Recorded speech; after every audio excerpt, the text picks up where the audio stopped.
पुढची बातमी आहे पावसासंदर्भातली।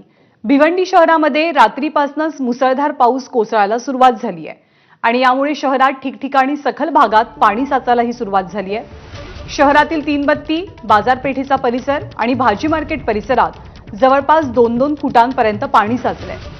महापालिकेच्या वतीने कोट्यवधी रुपये नाले आणि गटारांच्या सफाईवरती खर्च झाले आणि नाले सफाई पूर्ण झाल्याचा दावाही केला गेला, पण नाले सफाईचा हा दावा पूर्णपणे फोल ठरताना दिसतोय।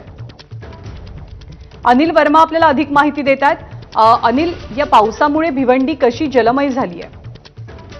ज्ञानदा, आपण जर बघितलं तर रात्रीपासूनच मुसळधार पाऊस कोसळत आहे आणि भिवंडी शहरातील जे सखल भाग आहे त्या ठिकाणी पाणी साचण्यास सुरुवात झालेला आहे।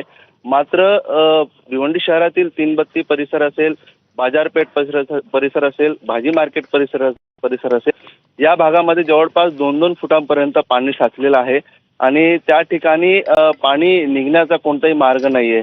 त्यामुळे भिवंडी महानगरपालिकेने जो नाले सफाई आणि गटर सफाई यावर कोट्यवधी रुपये खर्च केले होते, ते या ठिकाणी नाले सफाई व गटर सफाई महानगरपालिकेच्या वतीने बरोबर साफ करण्यात आलेले नाही। त्यामुळे या भागामध्ये मोठ्या प्रमाणात पाणी साचतोय आणि विशेषतः अनेक भाग जे सखल भाग आहे त्या भागामध्ये देखील पाणी साचण्यास सुरुवात झाली आहे। त्यामुळे बरोबर, आणि हे पाणी साचल्यामुळे नागरिकांच्या दैनंदिन जीवनावरती परिणाम झाल्याचं चित्र आहे। अनिल, धन्यवाद या माहितीबद्दल। आणि यानंतर बातम्यांचा आपण घेऊया